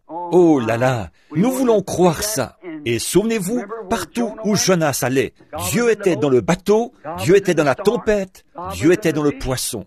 Il a continué à suivre Jonas jusqu'à ce que sa volonté parfaite se fasse. C'est vrai. Et si jamais il est à vos trousses, vous pouvez vous esquiver par-ci et vous esquiver par-là, mais vous serez malheureux tant que vous ne reviendrez pas faire la chose que vous aviez commencé à faire pour lui au départ. Voyez, n'allez pas fuir la présence de Dieu. Regardez les choses en face. Si vous croyez que c'est la vérité, alors, si c'est la vérité, ça vaut la peine de vivre pour elle, de mourir pour elle, et tout le reste. Et si jamais il vous a confirmé que c'est la vérité, alors pas moyen de fuir nulle part. Il sera là de toute façon. Vous ne pouvez pas le faire. Par le prophète auquel il avait pourvu, celui qu'il avait établi pour aller là-bas apporter ce message. Bon, on pourrait penser qu'il aurait pu envoyer un autre prophète, mais c'est Jonas qui l'avait établi pour ça. Et même Élie n'aurait pas fait l'affaire. Jérémie n'aurait pas fait l'affaire. Moïse n'aurait pas fait l'affaire. C'est Jonas qui devait aller à Ninive. Un point, c'est tout. Il l'a commissionné et lui a dit d'y aller. Et quand il dit « Va là-bas, Jonas, va à Ninive », personne d'autre que Jonas ne peut y aller. Et quand Dieu vous dit quelque chose, il faut que vous le fassiez, et personne d'autre que vous. Voyez, on n'a qu'à l'accepter et aller le faire. Nous croyons que nous vivons à l'heure où Dieu est en train de faire quelque chose. Nous croyons que nous vivons maintenant parmi eux maintenant. Je crois que je prêche ce soir à cette assemblée qui est là, en train d'attendre là pour mûrir. Je le crois vraiment de tout mon cœur. Je dirais que c'est maintenant comme ça a toujours été. Maintenant, nous croyons que l'heure est venue où Jean 14:12 doit s'accomplir. Nous croyons que Malachie 4 doit s'accomplir. Nous croyons que Luc 17:30 doit s'accomplir. Nous croyons que toutes les prophéties qu'il a annoncées comme devant s'accomplir en ce jour, nous croyons qu'elles doivent s'accomplir. Et nous croyons que nous les voyons s'accomplir maintenant même. C'est tout à fait vrai. Arrêtez de fuir. Ne sortez pas de sa présence, mais entrez dans sa présence. C'est vrai. Et je sais que c'est ce que vous désirez. Parce que là-dehors, j'ai vu des plaques d'immatriculation du Texas, de la Louisiane et de partout. C'est pour ça que nous sommes ici, non pas pour fuir sa présence, mais pour accourir dans sa présence. Revenez, descendez Été un Jonas. Si vous vous êtes demandé vers où aller, ou que faire, venez. Embarquez avec nous sur le bateau ce soir. Nous allons à Tarsis pour crier, ou à Ninive pour crier. Nous laissons ce bateau pour Tarsis y aller, s'ils le veulent. Nous avons un devoir envers Dieu, un message dont nous sommes responsables. Alors, pendant la semaine qui vient, ce soir, c'est juste un petit préliminaire pour que vous sachiez. Si je crie, frère, c'est que je suis seul responsable d'un message. Vous, les prédicateurs qui êtes assis ici, je ne suis pas ici pour vous blesser. Et vous, les femmes et les hommes, quand nous en viendrons à cette affaire du mariage et du divorce, je veux que vous vous souveniez de ce soir. J'ai dit tout ça pour vous faire comprendre ceci. Je ne suis responsable qu'envers Dieu. Et puis, je suis responsable envers vous aussi. Responsable de vous dire la vérité. Et je ne vous dirai rien d'autre que la vérité, à condition que Dieu me fasse connaître la vérité. Tant que je ne connaîtrai pas la vérité, je ne dirai rien à ce sujet. Voyez-vous, je ne dirai rien là-dessus. Mais je crois vraiment que Dieu me montre la vérité sur le mariage et le divorce. Et j'ai confiance qu'il me permettra de le faire ressortir. Et d'autres messages que j'ai l'intention d'apporter cette semaine, ce sont « Qui est ce Melchisédek? Où Dieu a-t-il choisi de mettre son nom ?» Et certaines choses comme ça qui sont des messages à venir.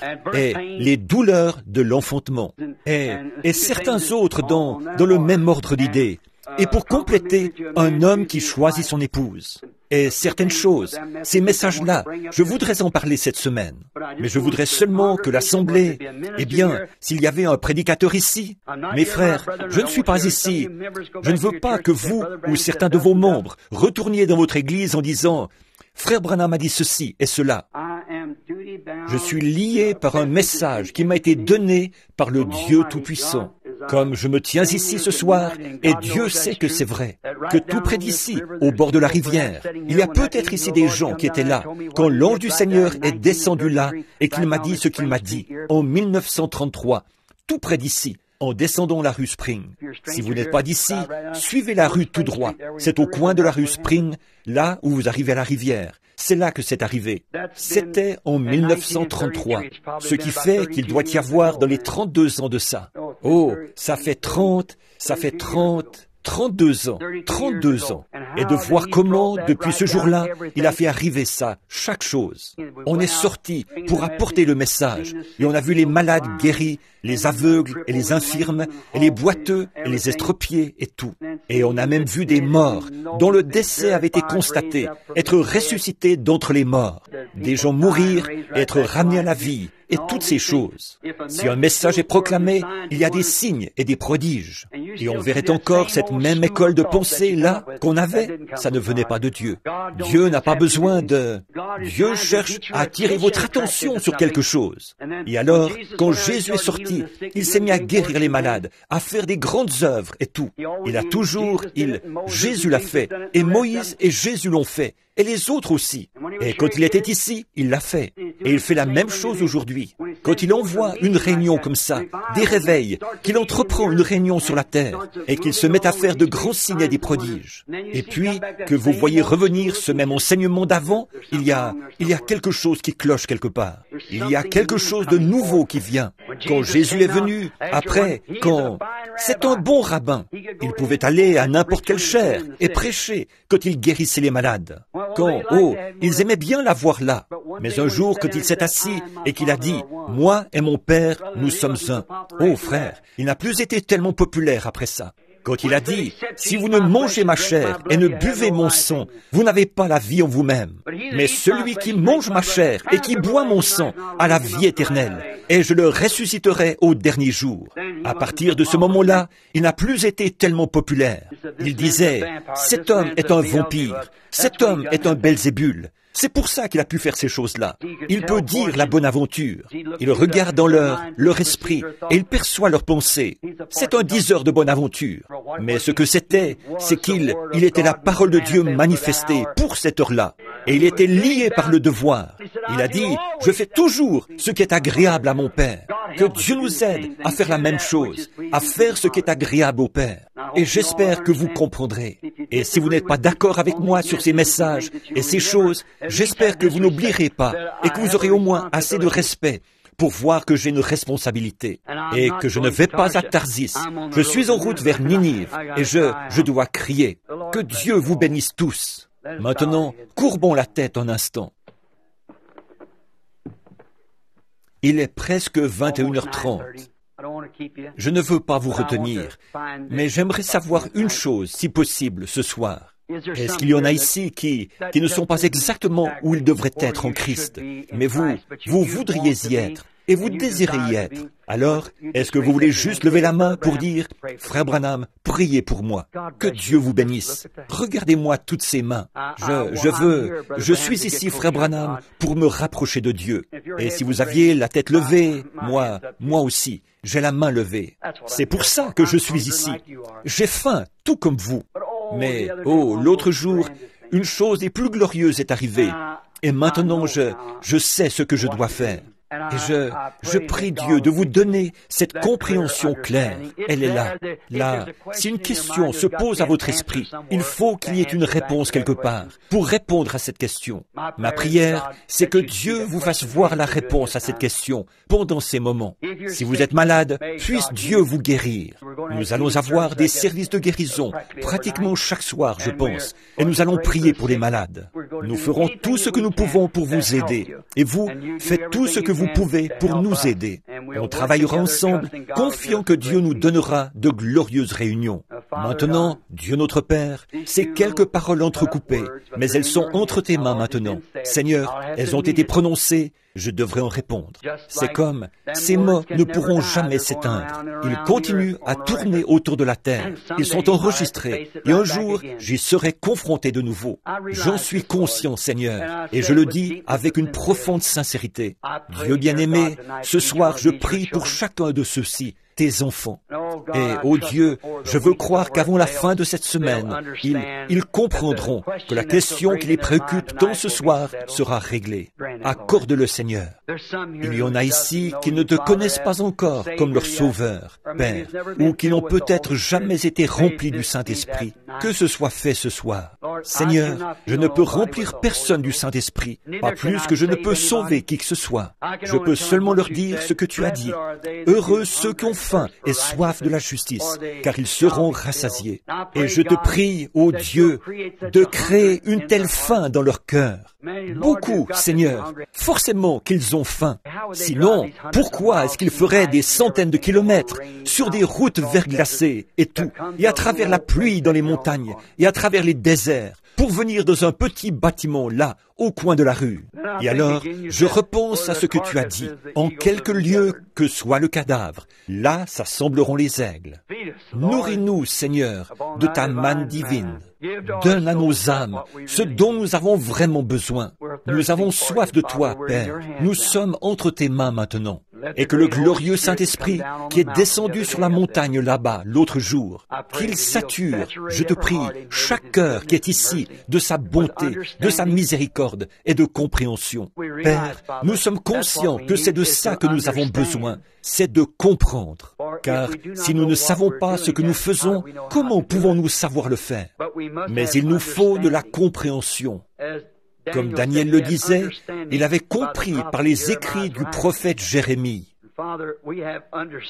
Et Père, nous comprenons par l'écriture du Saint-Esprit, comme il veut nous la révéler dans cette heure-ci. Exauce, Seigneur, les désirs de toi que nous avons. C'est avec un cœur rempli de tendresse que nous te le demandons, Père, pour ta gloire, au nom de Jésus-Christ. Maintenant, gardons la tête inclinée. Et pendant que notre sœur joue ça, il me donnera grâce et gloire et m'accompagnera jusqu'au bout. Je voudrais que vous priez en silence maintenant et que vous demandiez au Père Céleste de vous accorder ce soir ce dont vous avez besoin. Mon cher frère, ma chère sœur, il est aussi proche de vous que votre bras. Vous m'avez cru pour d'autres choses. Alors croyez-moi pour ça. Il est ici pour vous donner tout ce dont vous avez besoin.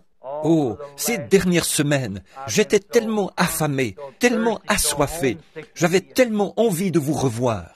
C'est pour ça que j'ai dit, Billy, rentrons chez nous. Mais Dad a dit, pourquoi veux-tu retourner là-bas, où il fait froid, Bill? Tu attrapes toujours un mal de gorge et tout. Tu te retrouves toujours avec un rhume de cerveau, enroué, et tu n'arrives presque plus à parler. J'ai dit, eh bien, je ne sais pas. Je lui ai dit, je vois mon ami, Charlie Cox, assis là-bas. Je lui ai dit, je suis impatient d'entendre Charlie dire, le petit écureuil a grimpé sur cet arbre là-bas. J'ai tellement envie d'entendre ça. Je veux être avec vous, c'est tout. Je sais que mon frère Banks a été très malade. Je l'ai vu en vision, ici, il n'y a pas longtemps. Il était allongé sur le dos. Et je sais qu'il a bien failli nous quitter dernièrement. Quand je vous regarde, chacun de vous, l'autre soir, j'entrais à la réunion des hommes d'affaires chrétiens, l'International. Le vieux Pop Chakarian, le père de Demos, d'habitude, il était assis là et le regardait jusqu'à ce que j'entre. Alors il souriait et me saluait avec ce petit signe de la main qu'il me faisait. Là, il n'y était pas. il est parti. Et puis, j'ai dû aller vers cette famille avec un « Ainsi dit le Seigneur ». Leur fille aussi va mourir, Florence. Je l'ai vue en vision, je l'ai vue partir. Je sais qu'elle s'en va. Et j'ai dit, priez, priez. Vous savez, il y a un prophète une fois avait été chargé d'aller dire à un roi de mettre sa maison en ordre. Alors il a prié et lui a prêté vie pour 15 ans de plus. J'ai dit, priez. Mais de voir, et je reviens.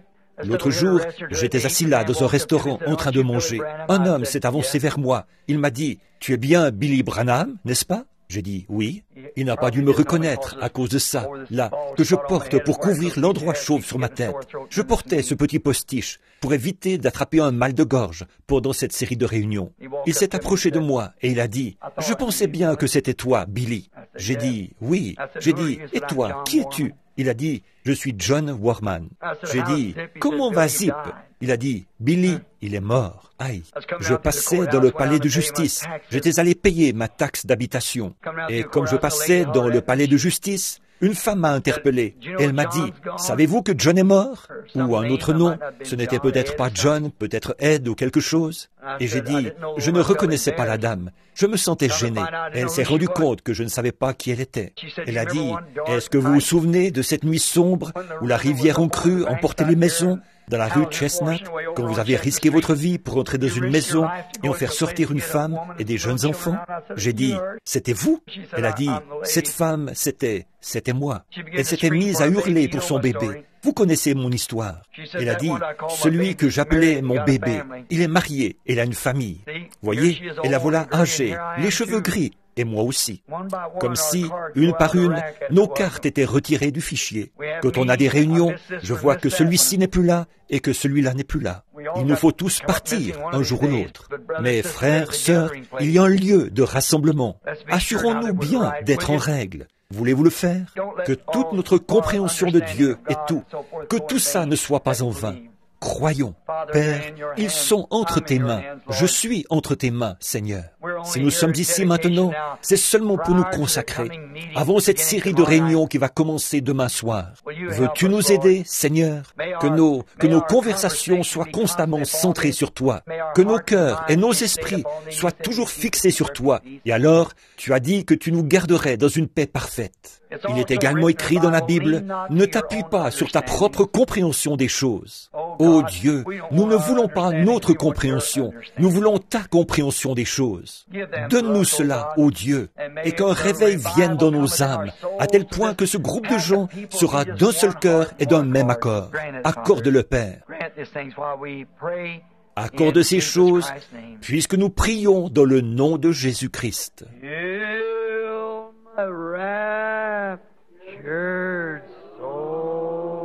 Jusqu'à ce que mon âme ravie trouve le repos au-delà de la rivière.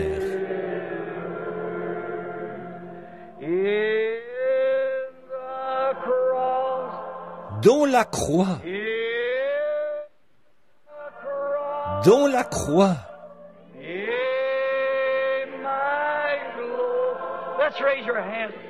et ma gloire, levons les mains à jamais.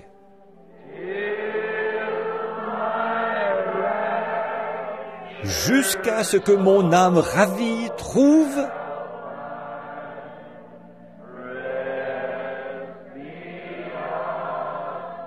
le repos au-delà de la rivière.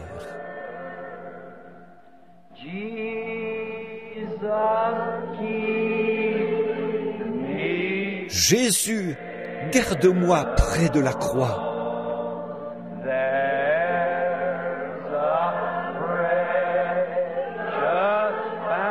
Là, une précieuse fontaine.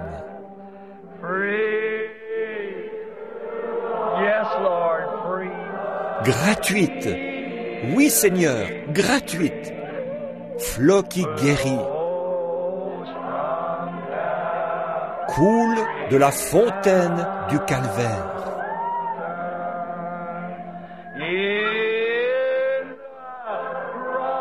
dont la croix, dont la croix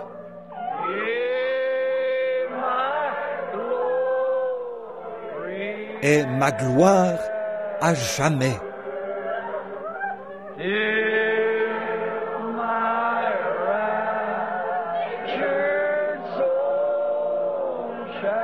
Jusqu'à ce que mon âme ravie trouve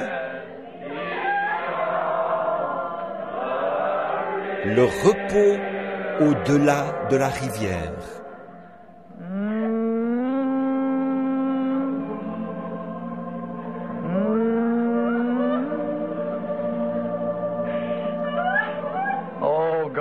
Oh Dieu, s'il y en a parmi vous qui auraient à cœur de venir s'agenouiller autour de l'autel, si vous avez envie de venir pour dire « Je ne suis pas où je devrais être, Seigneur. Je veux me reconsacrer. Je veux le faire ce soir, Seigneur. » Alors, je vous invite à venir. Nous serons ici pour prier avec vous.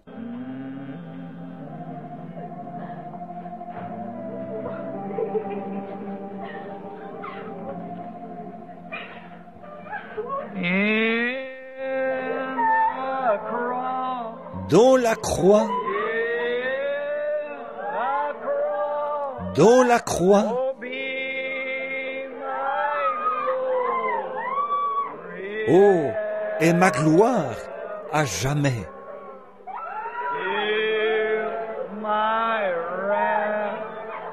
Jusqu'à ce que mon âme ravie trouve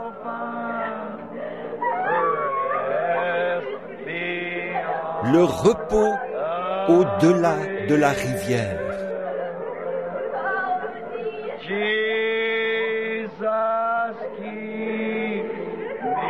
Jésus, garde-moi près de la croix.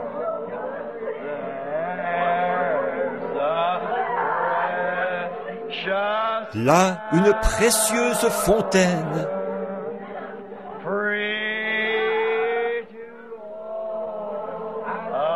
gratuite pour tous, un flot qui guérit, coule de la montagne du Calvaire.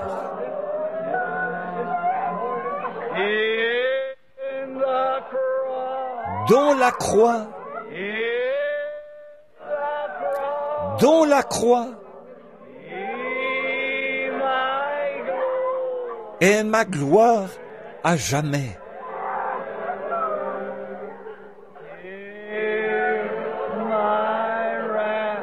Jusqu'à ce que mon âme ravie trouve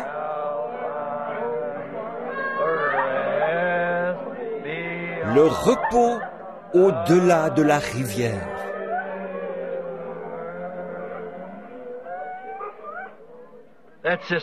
Prions, chacun à sa façon maintenant. Oubliez donc l'heure. Courbons simplement la tête dans sa présence. Il y a cette petite dame ici qui crie « Jésus, je t'aime ». Vous vous souvenez, quand vous avez été sauvé il y a bien des années, vous vous souvenez comme c'était doux pour vous? Il est tout aussi doux ce soir. Prions, chacun à sa façon, maintenant. Consacrons-nous donc tous à Dieu. Consacrons-nous entièrement au Seigneur. Bien-aimé Seigneur Jésus, mon unique source de réconfort, plus que la vie pour moi. Qui ai-je sur terre d'autre que toi, ou qui d'autre au ciel que toi? Dieu bien-aimé, nous prions maintenant que ta miséricorde et ta grâce soient envoyées sur chacun d'entre nous, Seigneur. Nous sommes ici autour de l'autel. Beaucoup n'ont pas pu venir jusqu'ici. Tu les rencontreras à leur place. Quoi que nous offrions, Seigneur, tu es prêt à l'accepter. Si nous t'offrons seulement notre temps, tu l'accepteras. Du talent, tu l'accepteras. Mais Seigneur Dieu, ce soir, nous allons plus loin que ça. Nous offrons tout ce que nous sommes. Tout ce que je suis, tout ce que je peux m'attendre à être, tout est en toi, Seigneur. Nous te prions de prendre nos prières, que voici, dans ton cœur, Seigneur, et de nous donner de la grande profondeur du Saint-Esprit, afin que nos vies soient changées. Car nous voyons que nous approchons de la fin maintenant. Ça ne peut plus être très long. Comme nous voyons jour après jour, nos bien-aimés qui s'en vont, les jeunes comme les vieux, nous savons bien que ça devra bientôt frapper à notre porte aussi. Et ce soir, Seigneur, pendant que nous sommes en possession de toutes nos facultés, assis ici, ou à genoux ici, ou debout ici, dans quelque position que nous soyons, reçois-nous, Seigneur Dieu. Prends-moi, Seigneur. Je ne suis rien, mais quoi que je sois, Seigneur, si tu peux arriver à te servir de moi, je me consacre à toi.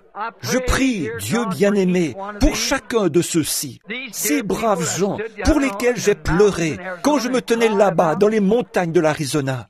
Voilà qu'ils sont ici, à genoux autour de l'autel ce soir, avec nous, en train de prier, de consacrer nos vies. Nous t'aimons, Père, plus que notre propre vie. Nous t'aimons plus que notre famille. Nous t'aimons plus que femmes, enfants, père, mère, sœurs, frères, mari, femme. Nous t'aimons, Seigneur Jésus. Fais en sorte que ça devienne une telle réalité dans nos cœurs, Seigneur. Répands une huile de joie dans nos âmes cette semaine, Seigneur. Donne-nous un bain, un lavage de la parole, par l'eau de la parole, en distribuant à chacun de nous la vérité. Il y en a beaucoup ici ce soir, Seigneur, et beaucoup aussi qui viendront, qui sont dans la confusion sur ces sujets vitaux. Ô Dieu, ouvre dans la maison de Dieu cette source qui est là pour nous purifier. Je te prie, ô Dieu, de nous laver et de nous purifier dans ton sang et de faire de nous de nouvelles créatures. Et donne-nous la grâce et la force d'apporter la parole de vérité dans sa révélation divine de l'être de Jésus-Christ. Qu'il apparaisse devant nous, Seigneur, qu'il vienne guérir nos maladies, pardonner nos péchés, remplir nos cœurs, affamés de la bonne nouvelle, qui sera le sujet d'une grande joie, l'évangile manifesté dans nos vies. Bénis chaque pasteur, chaque conducteur de chant, chaque moniteur de l'école du dimanche. Bénis-nous tous, ensemble, Seigneur, car nous t'aimons vraiment. Et maintenant, nous sommes à toi, Seigneur, dans cette consécration. Dans le nom de Jésus-Christ, utilise-nous maintenant selon ta propre volonté.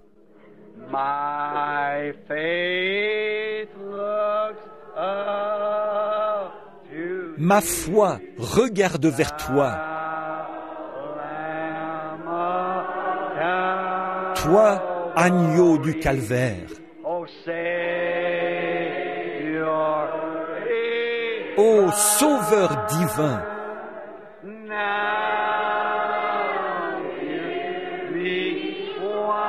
exauce ma prière.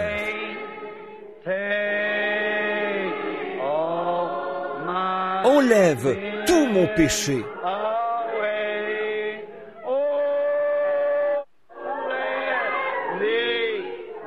Oh, qu'à partir de ce jour, je sois tout à toi. Vous aimez ça? Chantons-le encore.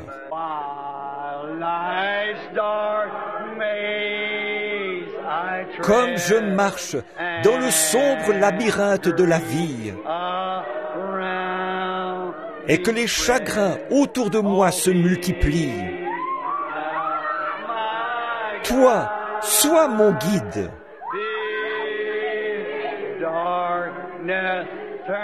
Ordonne que les ténèbres se changent en jour.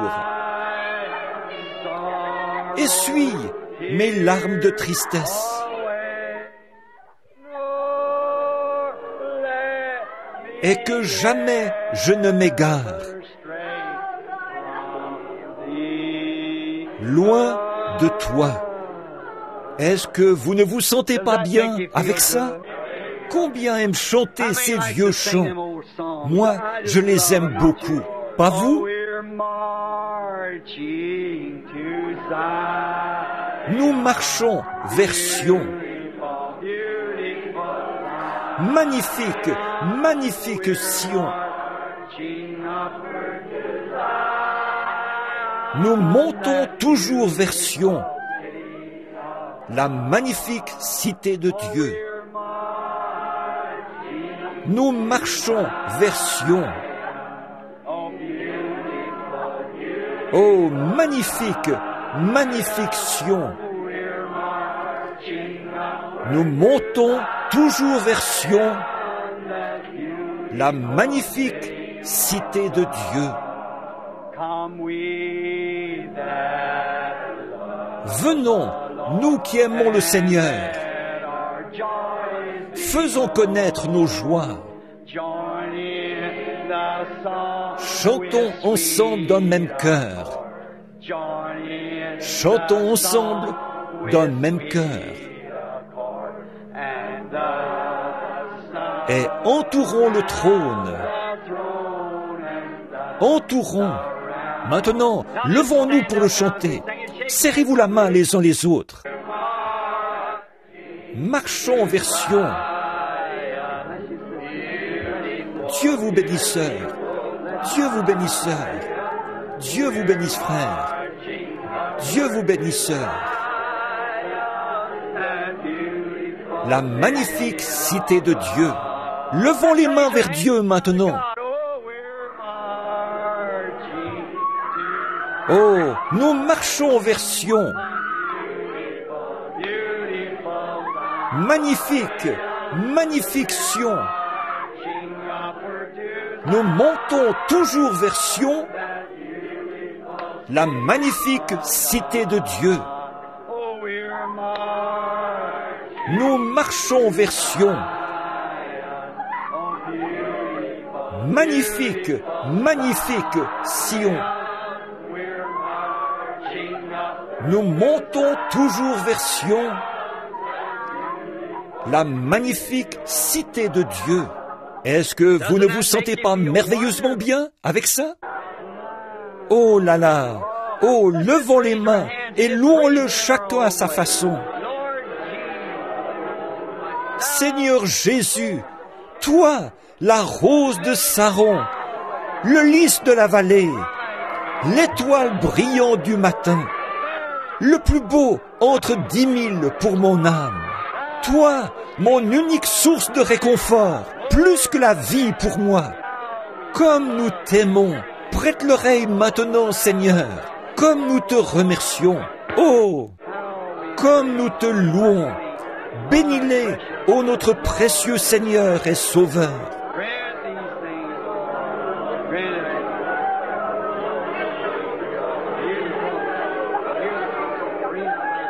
Accorde ces choses, Seigneur, accorde-le.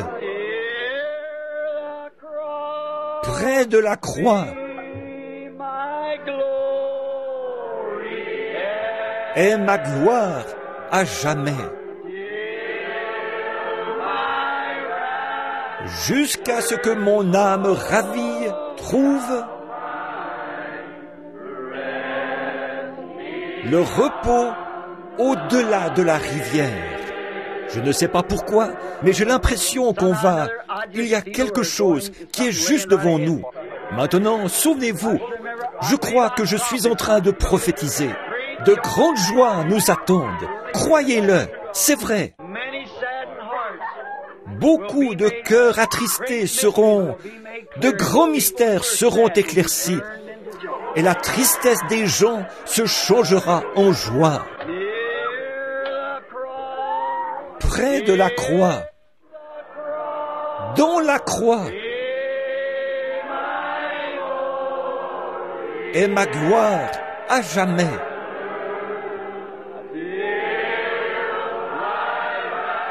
Jusqu'à ce que mon âme ravie trouve le repos au-delà de la rivière.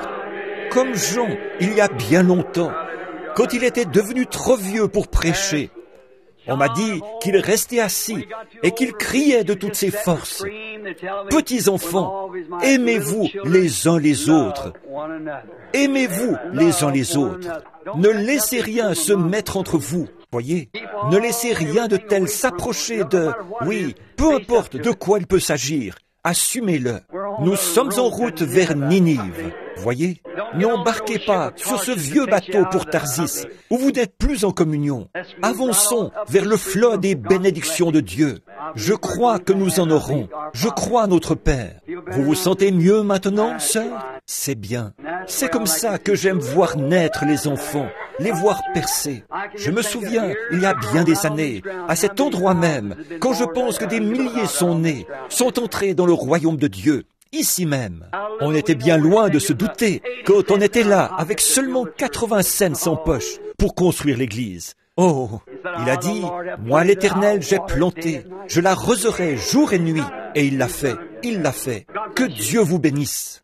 Maintenant, comme nous courbons la tête, maintenant, demain soir, souvenez-vous, les réunions auront lieu là-bas, à la salle de l'école. Et si il y aura quelqu'un pour indiquer le chemin, parce qu'il y aura des nouveaux qui viendront. Si vous l'aimez, dites Amen. Oh, n'est-il pas merveilleux? Je me tenais ici, au bord de la rivière, et je chantais ce vieux cantique. Au bord du Jourdain, je me tiens. Pensez donc, il y a 30 ans de ça, 33 ans de ça. Mes yeux se portent au loin. Je vois là-bas mon Canaan, terre de mon trésor. Et beaucoup de ceux que j'ai baptisés ce soir-là sont là-bas maintenant. Ils se tenaient là, et ils ont vu de leurs yeux cette étoile du matin, quand elle est descendue des cieux en tournoyant comme ça. Et qu'il a été dit, comme Jean-Baptiste a été envoyé pour apporter, comme précurseur de la première venue de Christ. Ton message sera le précurseur de la seconde venue. Comment est-ce qu'on aurait pu l'imaginer? Mais toutes les paroles de Dieu sont vraies. Toutes les paroles de Dieu. Nous vivons dans la présence du grand roi. Que Dieu vous bénisse. Pendant que nous courbons la tête, je vais demander à notre frère Neville, notre précieux pasteur, de s'avancer pour terminer la réunion par un mot de prière. Que Dieu te bénisse, frère Neville.